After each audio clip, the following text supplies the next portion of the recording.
welcome to the podcast. I'm Scott McLean. My guests, plural, my guests today are Natasha Rector and Lee Hightower. They are representing the veteran nonprofit Points for Patriots. They work in the, I believe it's called the Battle Bud. I did a little bit of research on Points for Patriots. They got a lot going on. They have a lot going on. It's all good stuff.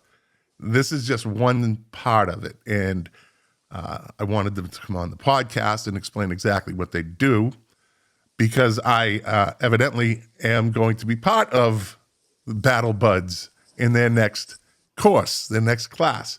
The founder, Michael Schumer, has been very patient with me getting onto the podcast.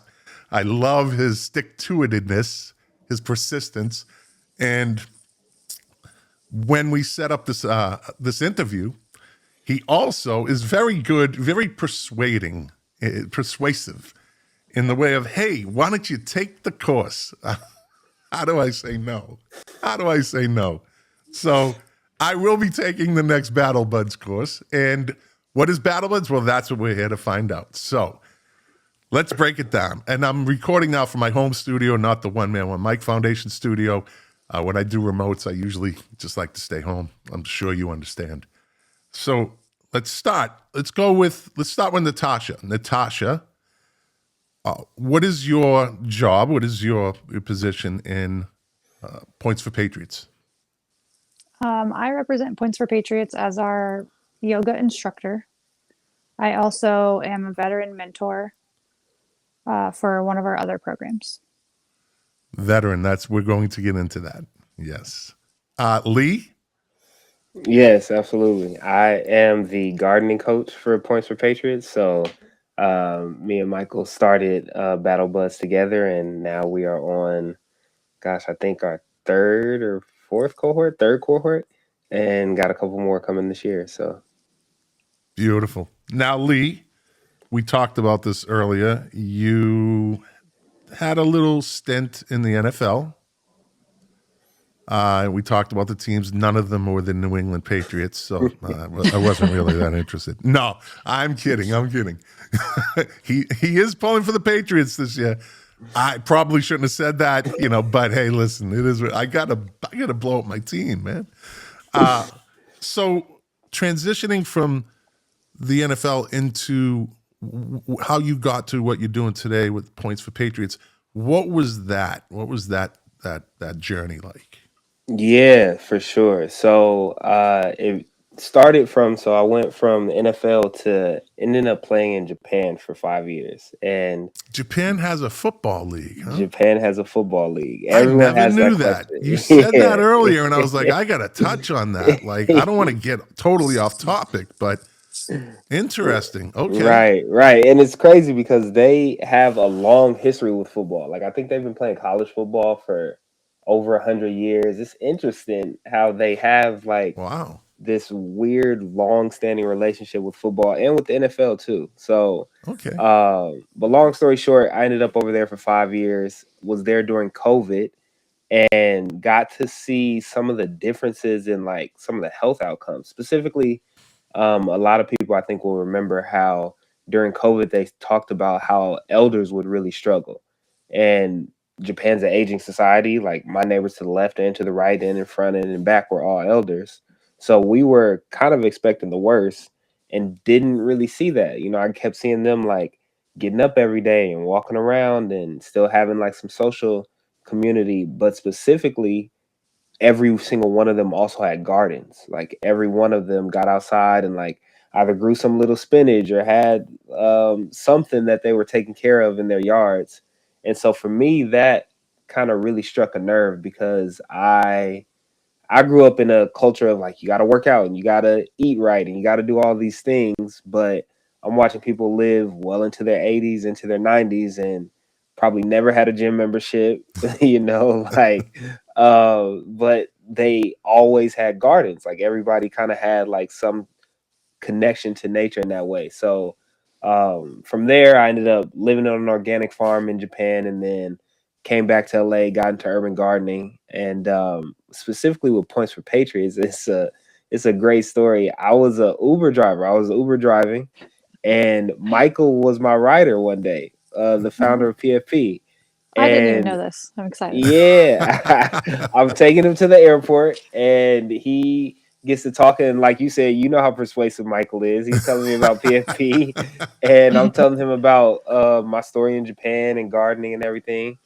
And we just kind of left it there. Like I dropped him off at the airport. We exchanged information, and that was maybe like a year before our first cohort. But we just kind of kept in touch, and I was telling him about what I was doing in urban gardening. He was telling me about PFP, and eventually we came together and started Battle Buds. Had this idea, brought it together, started it with the youth mentors in PFP, and then it's kind of been evolving ever since. Nice. All right. Good luck topping that one, Natasha. Of how I became part of PFP. Yes, yes. So you're a veteran. so- Let's talk about that first. Let's talk about that's very important considering it is a veteran-centric podcast. So what branch did you serve in? I was Army National Guard between Ohio and Florida. Oh, okay. And you were in from when to when? 2008 until 2021. And you deployed? I did with Ohio. Okay. And what was that experience? It was Operation Enduring Freedom, 2011 to 12. We were base security. We had teams that went off base, and then I also was chosen to fly in Cessna 208s, which are very tiny airplanes, all over the place. So I got to see Afghanistan from above, and it's actually a pretty beautiful scenery. So it was about a 10-month deployment. And I was a 91 Bravo mechanic in the Army. I did not mechanic much during my deployment, naturally. I drove trucks and operated our base defense operations center camera. We had a lot of overhead cameras that we could operate to, pull security with and stuff. So I kind of got to do lots of different jobs on that base, and I got to leave the base and see different things. So it was a positive and negative experience. Mm-hmm. So my oldest daughter is 16. She was 2 when I left, and I was home in time for her 3rd birthday. And that ties into she's the green thumb of the family, anyways. So our hydroponics that we grew with Lee last fall, she was all about it. So now it's round 2, so we get to grow some new things this year together. So it helps bring that connection back. In the yoga, where did the yoga come in? So I was part of Points for Patriots program called Spouse Connect. It's geared mainly towards military spouses. I was the first veteran to participate in one of those cohorts, and I was a part of the cohort in the end of 2023. At the end of that, I also obtained my yoga certification training through Tribe Military. It was virtual, but live virtual. So our yoga coach for Points for Patriots, Allie, actually mentored me and coached me and helped me pass my yoga certification. And then once I was yoga certified, then I became our yoga coach with Points for Patriots, as well as a veteran mentor for our 3rd program. So we have Battle Buds. We have our Spouse Connect program to help military spouses grow their entrepreneurial journey. And then we also have the original program that Michael developed, which is Patriot Fellowship.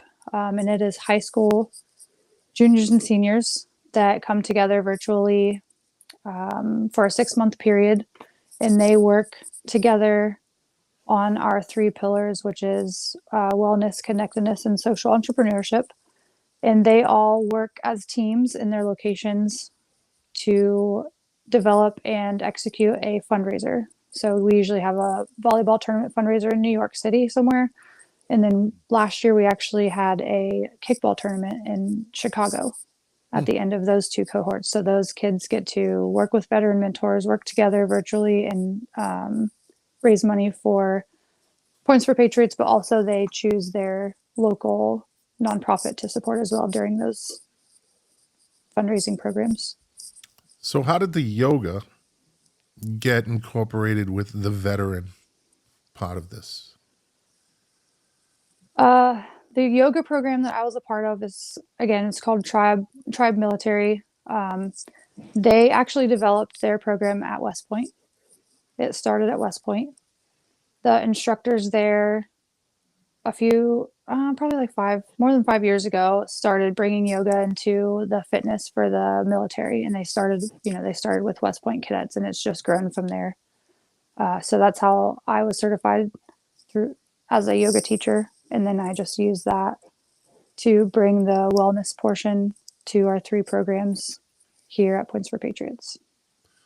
And Lee, as far as the gardening, when Michael had said, hey, you're going to be, or you maybe worked it out with them, however the program came about, I'm sure there was dual input on that. When he said you're going to be working with veterans, what was your thought on that? What was I mean, everybody's patriotic for the most part, but did you really know what you were getting into with veterans? Because we can be and I think Natasha sees you smiling, we have very eclectic group, some difficult, some not. There's levels. There's a lot of levels in the veteran community. So what was your expectation and what have you found out? Yeah. Well, there are a couple things. So when Michael first explained to me what Points for Patriots was, Natasha just touched on it. The 3 pillars are what really got me excited because those are things that are values for me personally. So the wellness, the social entrepreneurship, and then the connectedness. Those 3 were things that I really resonated with. So that was kind of the initial spark for me to really become interested in what was happening. And so I actually started Michael has this program where he has they're called, what does he call this, ambassadors, where we Yes. come together, and he pulls different people around the country at this point, like everywhere, and people basically become involved with the nonprofit in some type of way, and then also we build a community within ourselves as ambassadors. So that was initially how I got started. When it came to working with the veterans specifically, I think that there's such a connection between veterans and athletes. Like you were talking about the Yeah. transition from being an athlete or being a veteran to going back into civilian life.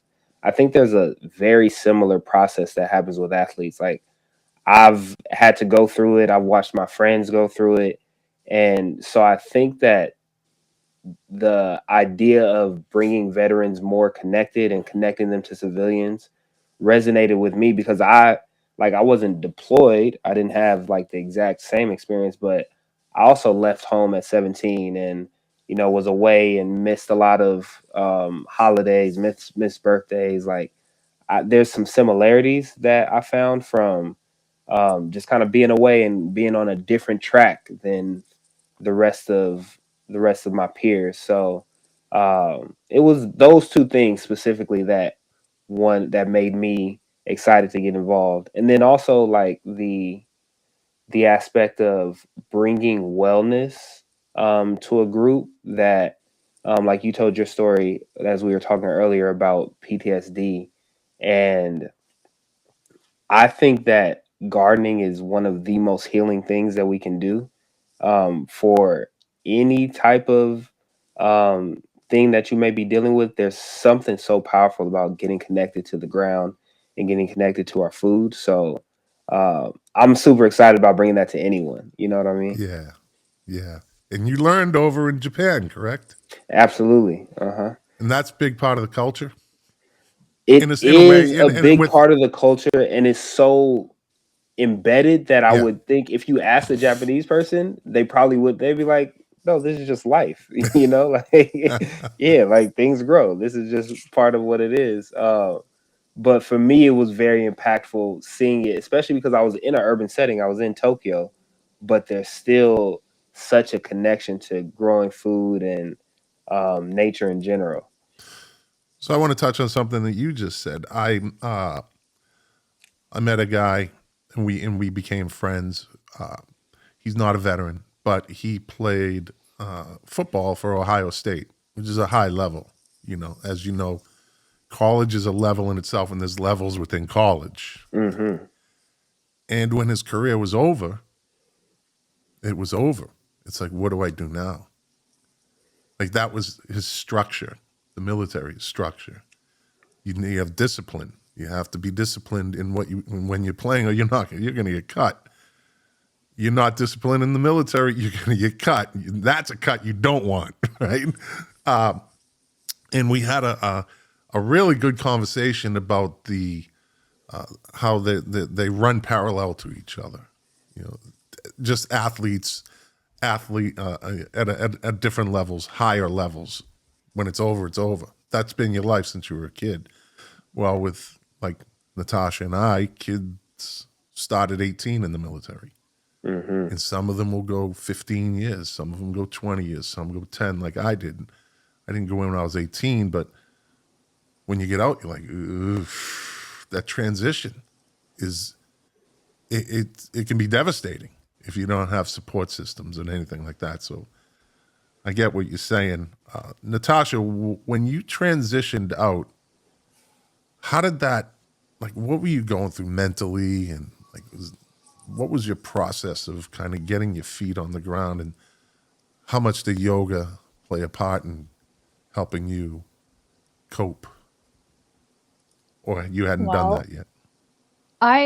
So my transition definitely looks a lot different than a lot, mainly from active duty transition to a National Guard transition is like a night and day difference if you're a traditional guardsman. So by the time I was transitioning out and going through a med board, I was a traditional guardsman. So I already had I had a civilian job. Okay. And funnily enough, my civilian job was a career counselor for military and transitioning veterans. There you go.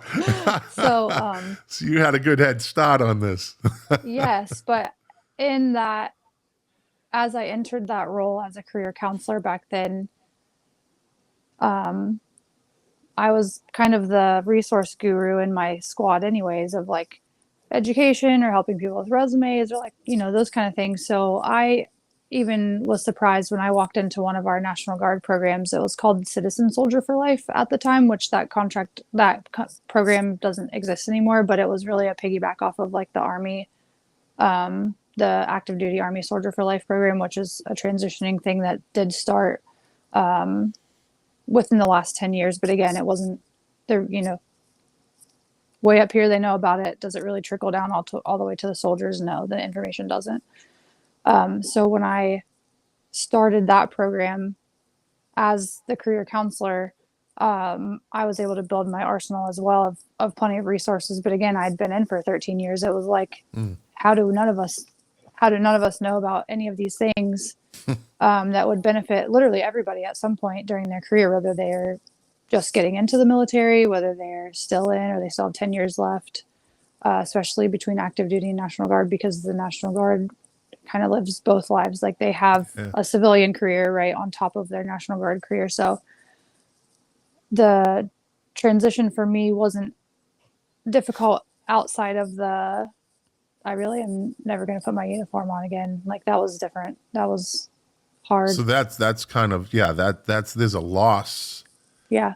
Now, okay, there's a loss there in a sense where when you finally take that thing off, you're like, oh, thank God. Like you're done. Like I'm done. I did my time. It's when the dust settles. Yeah. And you don't have that group of people that you've been through shit with. Correct. And that bond, that camaraderie, the friendships, the fighting amongst each other. But it's like, I can fight with you, but nobody else is gonna fight with you. Right. Outside of that world. And a lot of veterans listening to this understand exactly what I'm saying. But I think we all go through the same exact thing. I think we just handle it differently, you know. It definitely is handled as, you know, because you and I can be in the same room and watch the same thing happen, but our perspective is different either Yes. way. Like how we absorb that, you know, what we saw, what we experienced is just different, even if we were both in the same room. But like what Lee was saying about transitioning, I think there's a lot of transitioning connections in a lot of different programs, careers, military. There is a huge presence actually of athletes, professional athletes in all different sports with connections to veteran programs Mm-hmm. because of that. And it does come down to the structure. For me, I'm a substitute teacher now as well. So, like, I didn't realize how much of the structure I was missing, you know, kind of just being blessed enough to be able to kind of do whatever I wanted. And walking into classrooms of that are fully structured, I'm like, man, I really, you know, like I really thrive in the structure that's created for me, and I can hold that. But athletes, college or professional, have the Mm-hmm. same thing. You know, like you guys do that for so long, or even someone, I don't know, if they worked at DFAS every day for 30 years, like that was their chair, that was their computer, that was their constant. When it's time to leave, like, what do you do? You know, like Yeah. it kind of, you're a different person too. So you kind of have to figure out like, what do I like to do in life? And my kids are grown. So what's going to entertain me, or what entertainment is healthy versus what entertainment is not. So like our pillars are huge when it comes to the wellness and the connectedness. The wellness, so I'm the wellness piece, teaching yoga, breathing exercises, movement exercises, just learning how to be calm in the moment, how to sit still, because none of us know how to sit still. And the connectedness is important because a lot of our veterans that come on, our Nevada cohort right now is pretty big. And a lot of the veteran conversations is just like you remember, they're like, oh, when we're talking about plants, but everyone's throwing in their jokes and stuff, just like we were all Yeah. serving in the same unit 2 days ago. Like it just comes right back to you. You just touched on. So I went through equine therapy, and it's like mental yoga. Really, you're working with a horse. You're doing groundwork. You have to really ground yourself before you go in there with the horses. You have to be present, you know, in the arena with the horse, and there's a lot of breathing that you have to kind of control, and it really does make an absolute difference once you get it, like yoga, once you get it.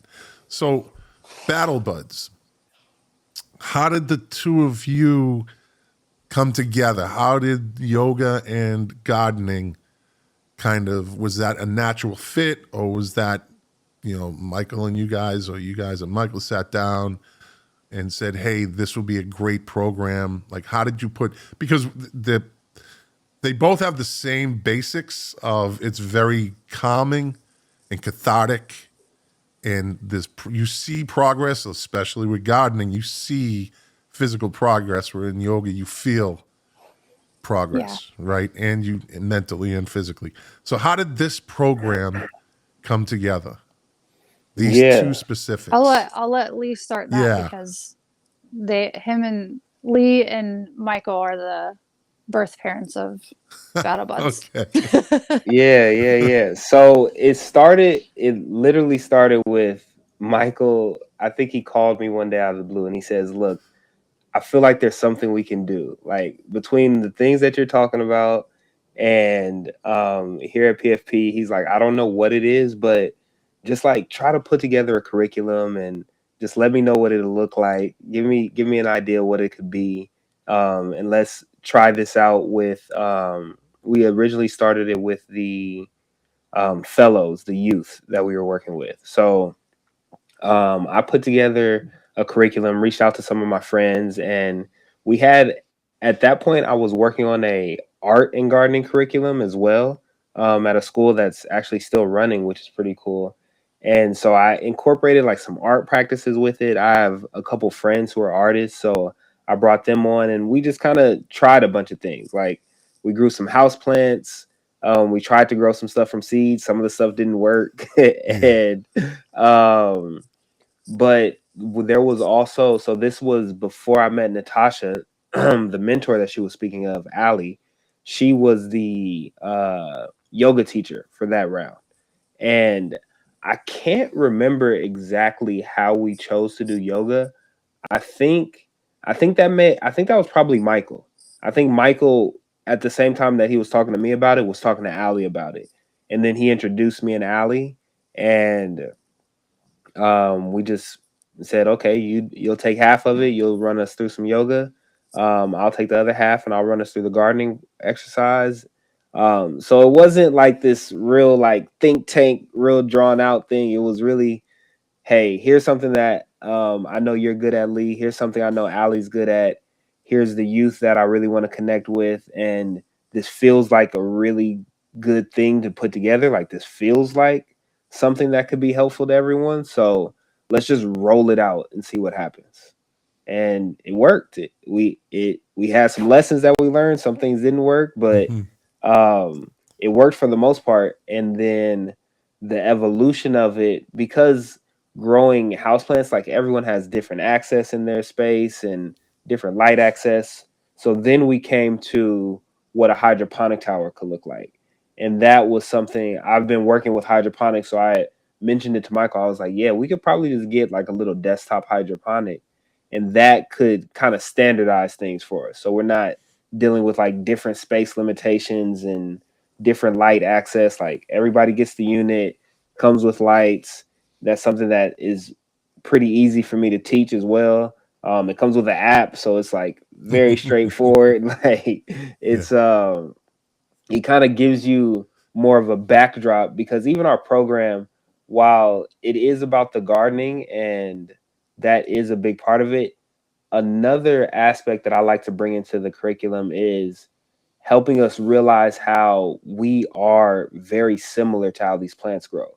So, like, the things that the plants need to grow are the same things that we need to grow. So the plants need nutrients. We need to, how are we nurturing ourselves? Like, how are all of these similarities? How can we look at what's growing around us and realize, like, growth is growth. Like, the process of growth is kind of the same throughout. And if we can realize that, we can notice how we can have more patience with ourselves, because you have to have patience with the plant. You're not going to yell at the plant because it didn't grow in a week or it didn't do the thing. So I think we can start to realize how the process of growth is something that takes patience and takes time, but is rewarding when you kind of get in rhythm with it. The basic needs: air, water, nutrients, right? Exactly. That's what we need as people. That's what any mammal needs, right? Those three basic needs. Plants are no different, Right. right? So, as far as the program itself, it's online, it's virtual. How does that work? So say, and if you're interested, I'm going to put it up on the screen right now. Let me see if I can pull this up. I just want to get this in there. This is the next, this is what you sent me, Natasha, right? Is this Correct. the next cohort? This is the flyer to sign up for the next cohort in the Boca Raton area. Right. And so what we do is currently we meet every Tuesday for 12 to 16 weeks. And every Tuesday evening, we do, like, if we think it's been like this past week, I did yoga first because we all had winter storms going on. Like, it was a lot. And then Lee goes into the plants. So it's all on Google Meet or Zoom. We do intros on the first one. Everyone gets to talk about. I take a tally on ice cream flavors because that's a PFP thing. We talk about ice cream flavors because we are all connected in some way, shape, or form, and a lot of people have a lot of ice cream flavor favorites in common that you would never know. And so after all the intros, we figure out who's here, what's going on. We'll do an unboxing. The program sends you your hydroponic tower, You get your seeds, plant food, the bags. You get the green organic bags to bag everything up. That way you have it safe and fresh for delivery to the Boca Helping Hands kitchen. It's a whole kitchen, I believe. And so, like, over the course of this program, we meet once a week virtually. Everything's given to you. We do some mindfulness. We grow together as a cohort. We will pick a meaningful word that will kind of get us through our cohort together and be able to communicate whatever that growth looks like individually and as a group. And then throughout you can harvest your food pretty regularly once it starts growing. And then this is what, in September, or yeah, this one September starts in 1st. Yeah. September. So, and then being down in Boca Raton in Florida, like a lot of our stuff, a lot of the stuff they grow can be transplanted, to an outside garden or an inside garden. But yeah, the whole point is for veterans to come together, have new friends, meet new friends, and support other veterans in the area that are in food crisis or in food insecurity. So I have the flyer up on the screen for the YouTube channel, and for the audio podcast, Spotify, Apple people, you can find it at www.pointsforpatriots. That's the word for, not the number for. A lot of veteran nonprofits love using numbers. I'm just saying. True. Points, FOR Patriots, pointsforpatriots.org/battle-buds. Or you can just go to pointsforpatriots.org, and it's on there. Also, program details are at 16 weeks, begins September 1st, Tuesdays on Zoom, 1-hour sessions. What's included, all supplies are provided for an indoor garden and a yoga mat included.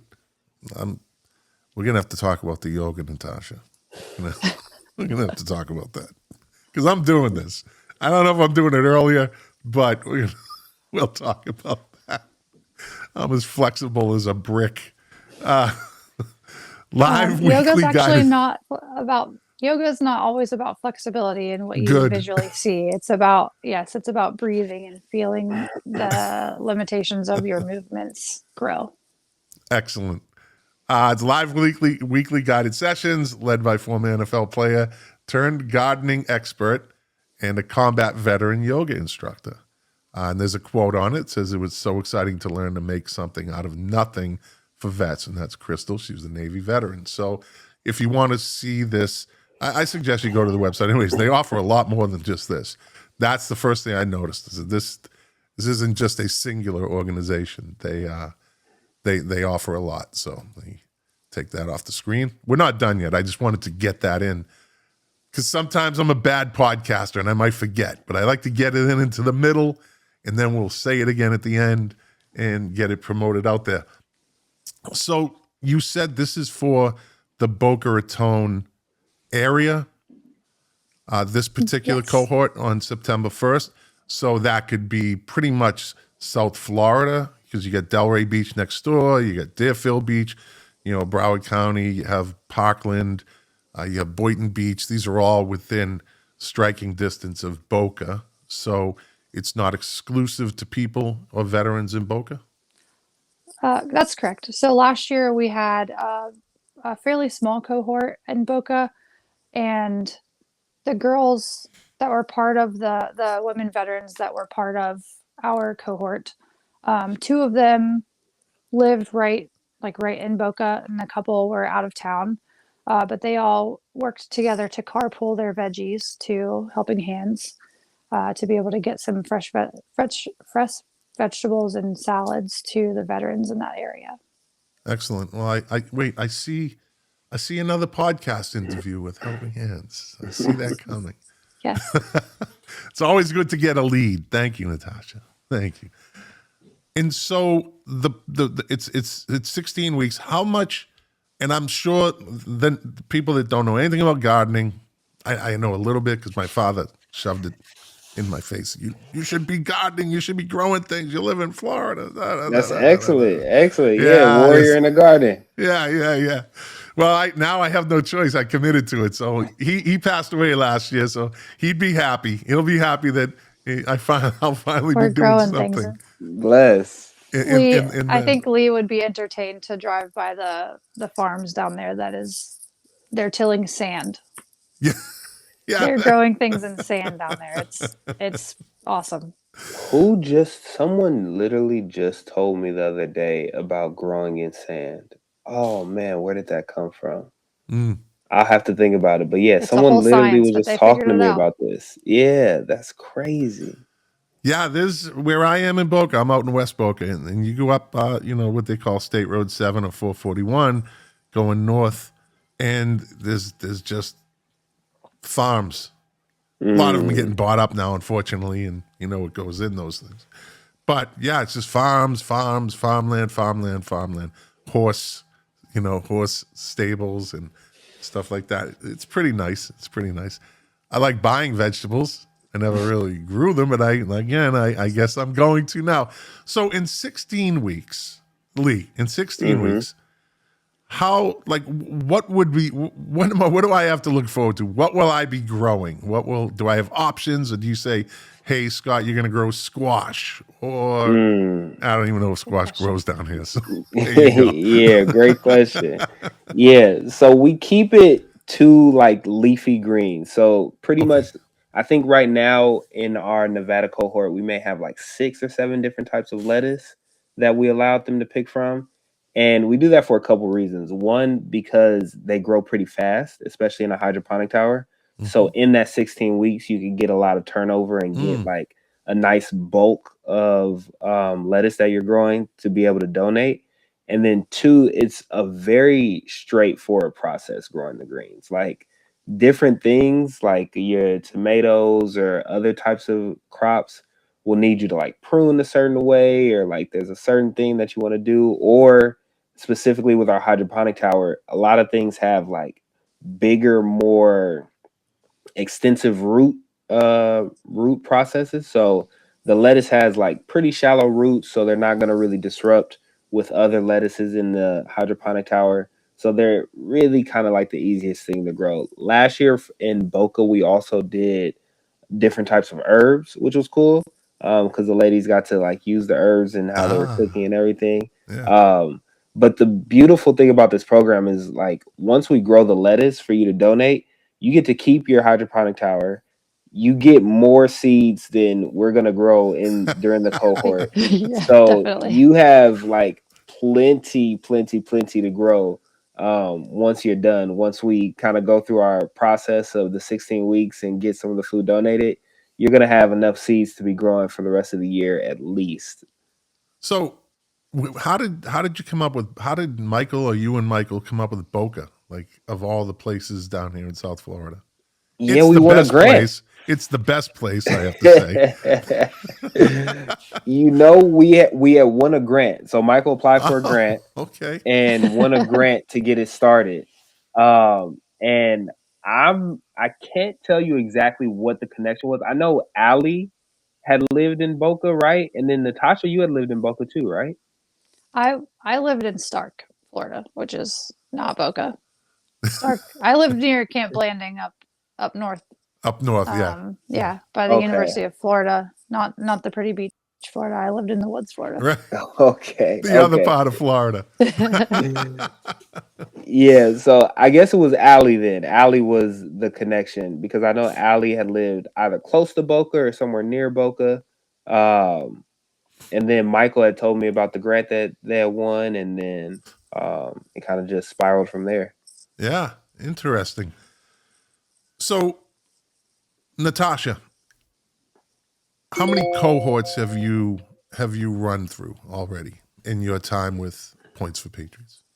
I have been a part of every cohort and program that we offer since 2023. Okay. So So that's a good amount of them. my so my original cohort was for the Spouse Connect program, which is um, it is definitely open for military spouses to grow their They're small businesses. Monica Fullerton with Spousely is a big supporter of that. She's a military spouse, and Spousely is a military e-commerce website for military and first responder spouses to be able to sell on. So she's a huge part of that program. My cohort was myself, Victoria Pillman, and Katie. She does Love and Lettering by Katie. So both of the three of us never left PFP after we went through Spouse Connect together as as participants. So once I was done with Spouse Connect, I became a veteran mentor for our then exactly following that, our fellowship, our Patriot Fellowship then, to support the high schoolers in their programs and their fundraisers. That's when I finished yoga training. And then we moved on to the next Spouse Connect program, and I was filling in for Allie when she was on other obligations as far as the yoga instruction goes. And so that was 2024. So then moving into 2025 is when we did when Lee and Michael did their first round of kind of like the crawl, walk, run for Battle Buds. So then we launched Battle Buds last fall. And then I'm also an ambassador as well. So our ambassador series is full of tons of young professionals and veterans from all over the country. And we all just come together, support PFP from our own expertise levels. We also have a book club that we meet quarterly. The book is usually provided by PFP. Sometimes the authors of those books will come to our book club and talk to us and answer questions if we have them on their concepts. All of our books are about personal growth and human betterment. So you, as a veteran, and you went through PFP yourself, these programs, right? And as you said, you never left, right? So probably won't ever leave. And you never will. Like me with Herd Foundation, I still go every Friday. I'm still friends with them. They did everything for me, and I am indebted to them. Like they literally changed my life and sent me in this trajectory of helping other nonprofits and starting my own nonprofit. So you are a success story. Every nonprofit loves their success stories. I think success stories should be promoted as much as they can from nonprofits, because we all have that success story. Now, in your time, now that you're a part of it and it's embedded in you and it's going to be with you forever, have you seen somebody like you come along and you're like, I know how you feel? Like a success. Oh yeah, every rotation. Yeah. It's like they all want to stay, or you get some of them that's, hey, what can I do? Like, what can I do to stay in this? And what can I do to help? Right? It is. It's I thrive by helping others. That's my way of filling my cup. Aside from like my own mindfulness and I'll say exercise. I like to exercise, but it comes in waves. Like I'll go to the gym a lot for like 3 months and then I won't go back for 6, because like life. But supporting others in their challenges is definitely something that helps me maintain the growing out of my own. Yes. Lee, so you've been teaching this for a while, the gardening. Do you have one veteran that stands out, like this person just went absolutely like 100%, 100 miles an hour into the gardening and send you like, hey, I'm doing this now. Now I'm doing this. Like, do you have that story? Yeah, I have a story that's similar. Not exactly that, but as long as it's close. I think about Christelle last year. And Christelle, she was, you always get the person who comes to the first day with it set up already because they're so anxious about doing it wrong that they're like, I'm not gonna do it live with everyone. I'm not gonna put myself in that position. I know myself. I'm going to make sure it's already set up so that I don't have to do it. And that's who Christelle was, right? And by the end of it, I think not only was she more comfortable growing food, but she was more comfortable just kind of taking her time with things. And she had told, you know, as we go throughout the program, I told you we talk about growth as well, just personally. And she had told about how sometimes she feels like she puts too much on her plate and then kind of gets anxious about it because it's like, I want to do so much. And I think this is kind of like a similar thing between the veterans and athletes too. It's like we want to do so much, but then we overload everything, and then there's like anxiety about getting it all done.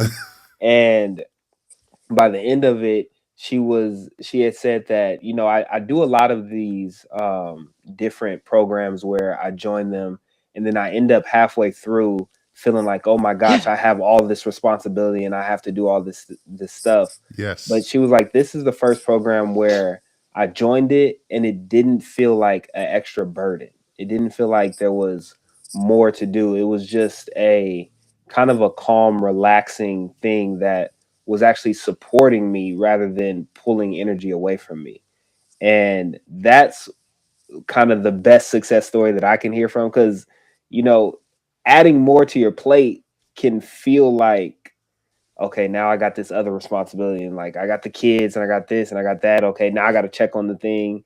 And I never want people to have that feeling from it. I always want you to understand how this is something that should kind of bring you a little more peace and should get you into more of a flow. And like, yes, you got to check on the plants, but you know, you're building a relationship with the plants too. It's not something that should like stress you out. And then I think that is a feeling that you can take into the other things that you have to do, of like, how can I get through my to-do list and get them to done without like white knuckling it to get them done, you know? Yes, I as a matter of fact, as you were telling that story, I try very, very hard to not inject too much of my stories into the guests' stories. But as I teach my veterans in the One Man One Mic Foundation how to podcast, if you're going to do an interview, rule number one is shut the hell up, right? Don't just shut up. And if you have something relevant, it should be relevant, not a topper story, right? There's a lot of interviewers do that stuff.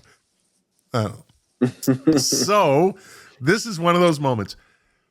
When I started going to Herd Foundation, I treated it like an appointment. Like, you know, I was in for 10 years. And 10 years, even though I did 22 in U.S. Customs and Border Protection, still do. But those 10 years, I carried into 22 years. You got an appointment, it's an appointment. You got to be there. If you're not there, blah, blah, blah, right? We know Natasha knows the repercussions of those things, right? So I would go to this beautiful horse farm in Delray Beach. No one even knows it's there. It's like this oasis in the middle of East Delray. And it's like an 8-acre horse farm. But I was going with intention. Like, I got to get there. I got to be there early. Don't be late. Like, don't miss it. And I was getting there and I was already kind of lathered up a little bit. Like, okay, I'm here. Now what's the structure? What am I going to do here? And eventually, it kind of started to show, because I can't go into the arena with the horses when I'm not, Natasha, grounded, right? And I was talking to my psychologist, and I talked to the lady, the founder, who I love her, Rhonda. We became very good friends, and they said, just come here, just come here. If you're 10 minutes late, you're 10 minutes late, but don't come here with try not to come here with the anxiety. Like, I got to get this done. Like the young woman he was talking about. You know, I got to get this done, and this is the way it's supposed to be, and just come and learn. And it really did. It took me, I don't know, maybe 4 weeks, 4 sessions to kind of get to that point where I can just feel good going there. It's not an appointment. You know, the commitment is what you want to give it. You know, I didn't sign a contract. but that was my mindset, like going into that, like just get there and just do what they tell you to do and learn and, try to think ahead. No. Right.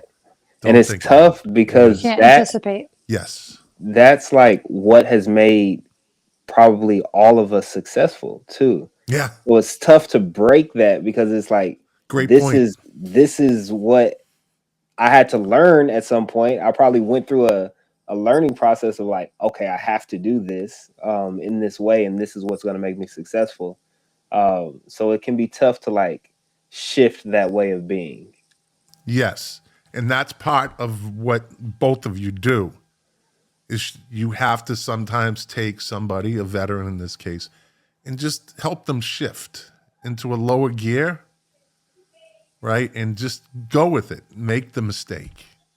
You're not supposed to go into I'm going into this cohort, whichever one I'm in, I don't know. And I'm not going to start studying botany, whatever it's called. See, I don't even know how to say that, right? I'm not going to start looking at like, all right, how do I grow lettuce when I get there? But if I didn't learn what I learned with Herd Foundation, I probably would. I might go into this with like, okay, I have to have a little knowledge, so I can go in there ready. I don't want to be ready. I want you to make me ready. And I think that's the difference. Go in there and just kind of just go with it. And it just makes the experience that much better and easier on ourselves. Well, this is a fun connection because yes, we meet once a week, and yes, even for our cohort in Nevada, like a couple of the setups were a little bit challenging. One in particular just decided that it didn't want to work, and we're over here like, show me the bottom, show me the tube, show it, like reading. I'm over here PMCSing this plant thing from a video, and everything pointed towards like it should just turn on, and it wasn't doing it. So like just besides like those type of anomaly challenges, once you see the first little leaf growing, like, and the plants are going to take their time. Like you can't rush them. Like you can't make them grow any faster than they're going to grow. So you get to see like the patient. You almost like watch the patients grow, literally watch your own patients grow, in making food. Like you can't. Your plants are this big. You Yeah. can't give them more food. They're not going to get any bigger overnight just because you gave them more food. So like you have to sit back and kind of like sit still and let them be what they are. Patience. A lot of patience. Just Yeah, be what they don't give us that in the military. No. No. You're not allowed to sit still. Right. If you're sitting still, you're wrong. So yeah, we have to learn how to do that, and it's very hard. As an NCO, I learned that you had to sometimes with some troops you just needed. I know I put a lot of supervisors that had to have a lot of patience with me. So that's another podcast. That's another story. So let's see. Is there anything that we forgot here? Is there anything that you want to mention? Other programs. This isn't a shutdown. This is like I just want to try to get as much information from. I mean, I know we're talking about Battle Buds, but the other programs, like you mentioned earlier, in Points for Patriots. Look, it's not easy. It's hard running a nonprofit with one singular, project, one vision. Mm-hmm.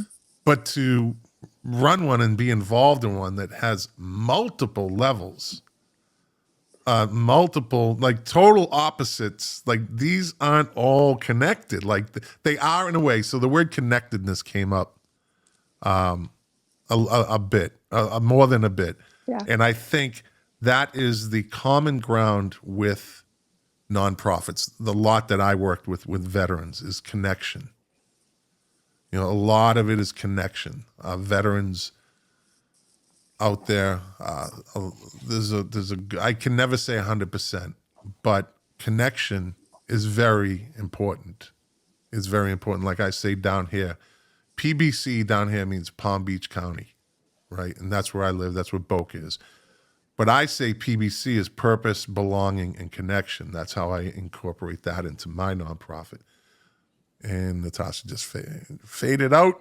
She'll be back. But I think connection seems to be the link between a lot of veteran nonprofits, right? Mhm. And so what you're doing, Lee, is there's another connection. You're connecting with the earth, Right. which is such another level. Like, it's just such another level because it's you and she's back. But yeah, it's such another level of connecting with the earth. My wife Mhm. just started out of nowhere. She just started getting into gardening.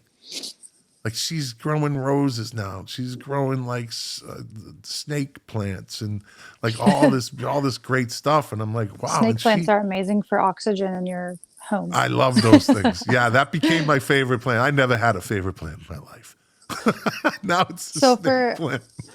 so for the connectedness part of Points for Patriots Yeah. specifically,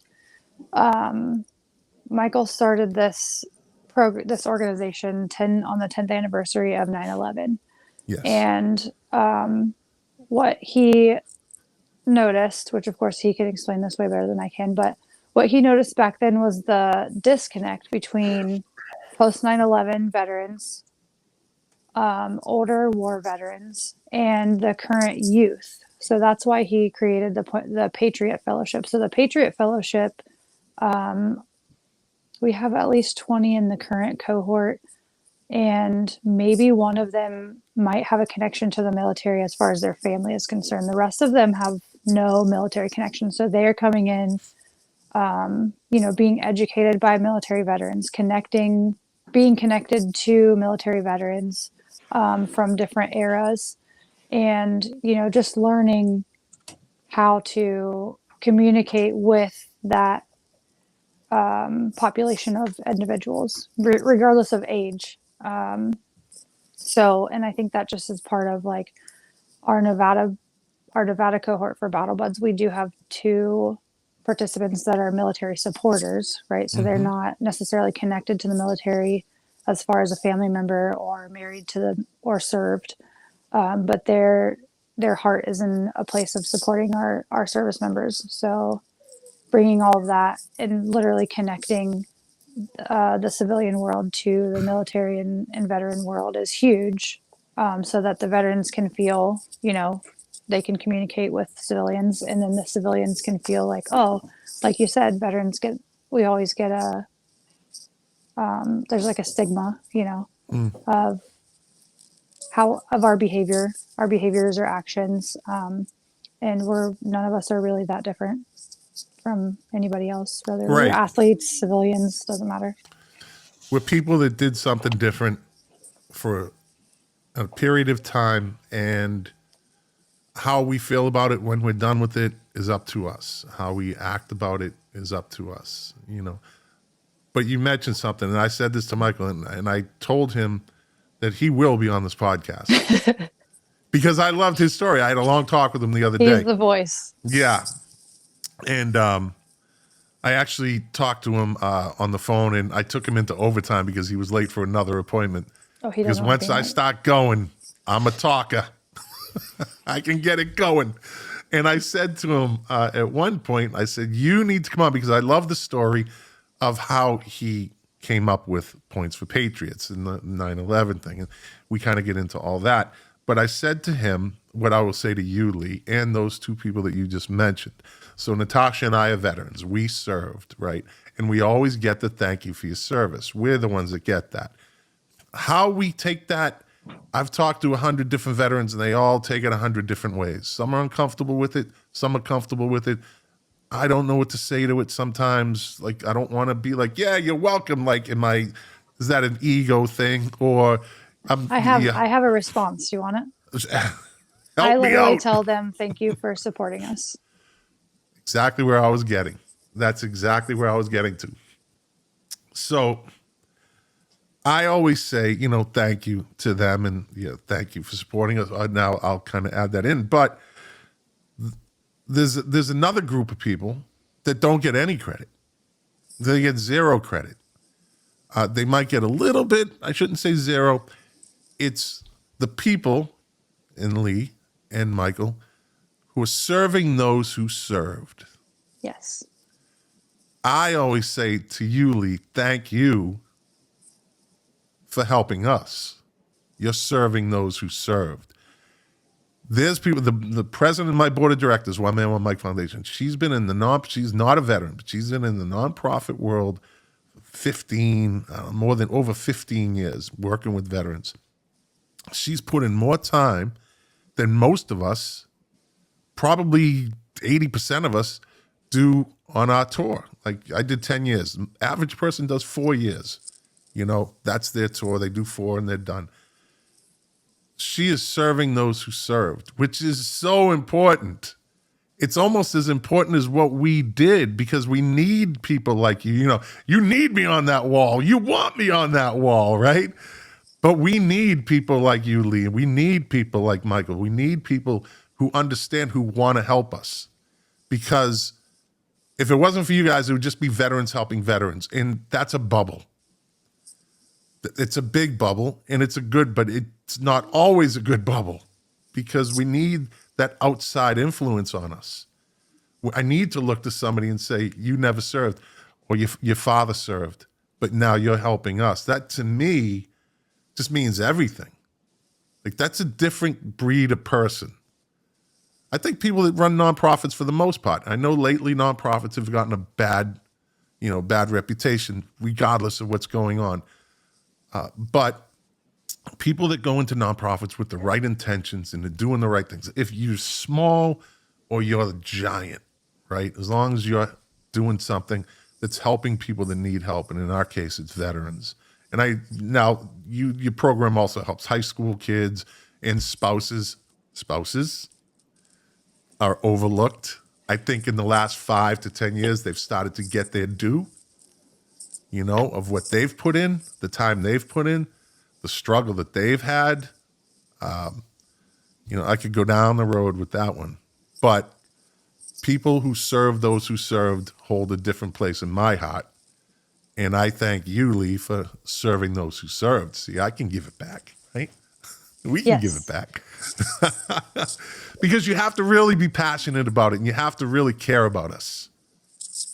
Veterans, I don't think veterans lately, in this 20-year war that they had, I think veterans they're looked at differently now than when I was in. I was a 50% Cold War, 50% Gulf War.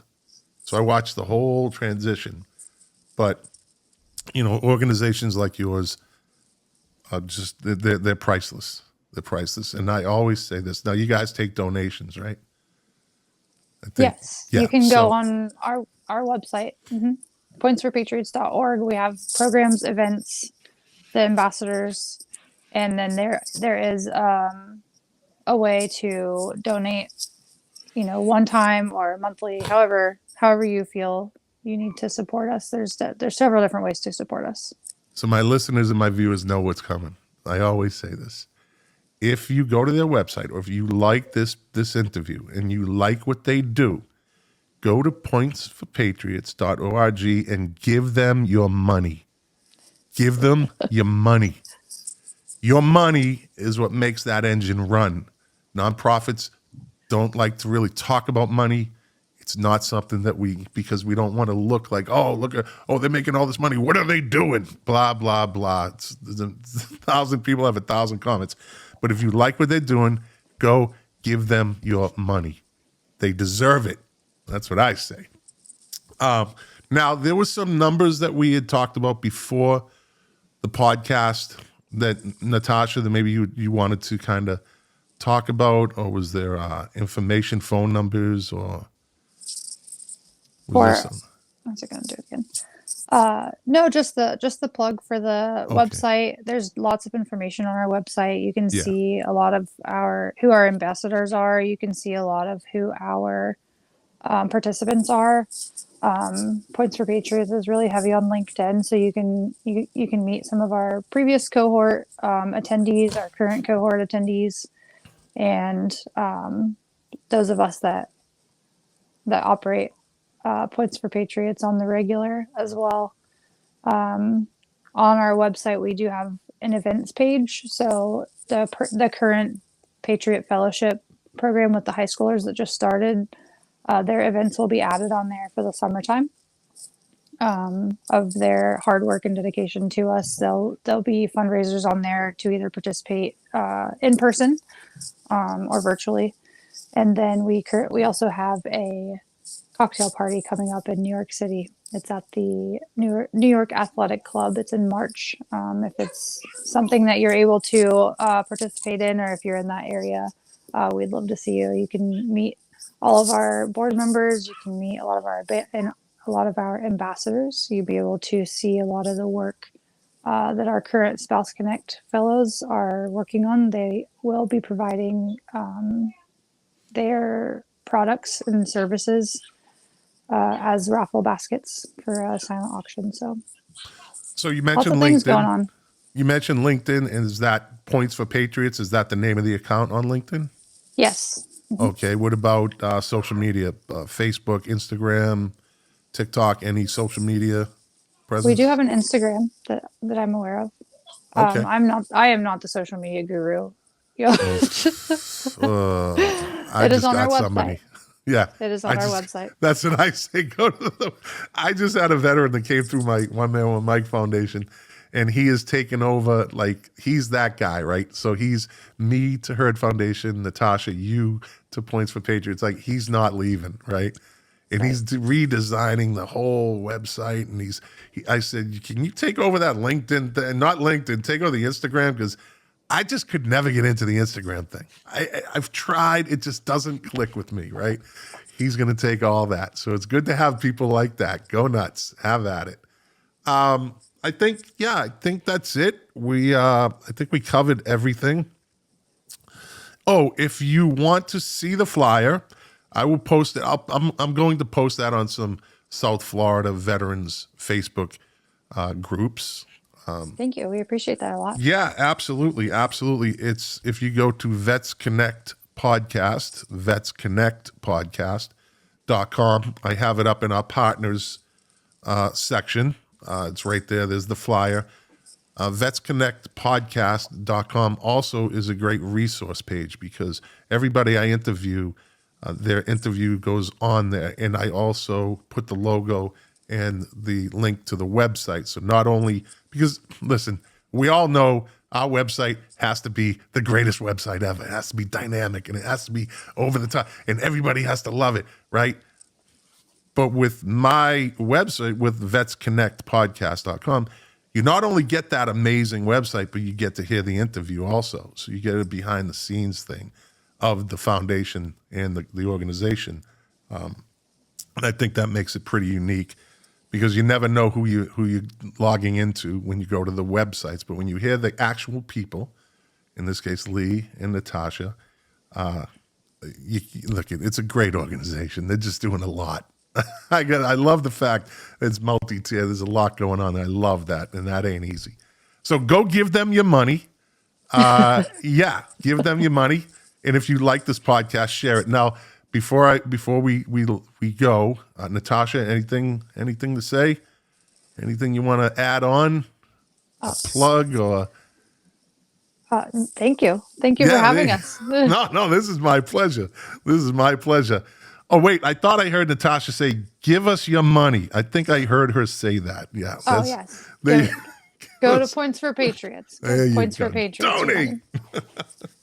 Lee, anything to say, my friend? No, same thing. Thank you so much. Yeah, Big shout out to Michael. I know we mentioned his name a bunch, but Michael is such a hardworking, dedicated person. He really puts his whole heart into Points for Patriots. So I'm always inspired by his dedication and how persistent and on top of things that he is. So always want to shout out Michael and all the work that he does. And thank you so much. Shout out to both of you. And I think Michael mentioned something about, does Points for Patriots have a podcast? I don't think so. No, we have a blog. There's a blog on our website. Yep. We have a blog on our website, and it's usually firsthand accounts of our participants, which are veterans, spouses, fellows, some of our ambassadors, and so the writings are by everybody who participates with us or has used or been a part of Points for Patriots, and it's a pretty heartfelt blog to read. I think Michael mentioned something about maybe helping you guys get a podcast. Of course he did. I think, of course he did. We Yeah. could totally do that. We'll make And it I happen. think from what Lee said, he as soon as he mentions something, don't think it goes away. Right. It's This is tumbling correct. around. I would love to help you guys get a podcast together. I would love to Thank help you. you guys do that. So with that, I'm going to just hang in there. I'm just going to do my sign off.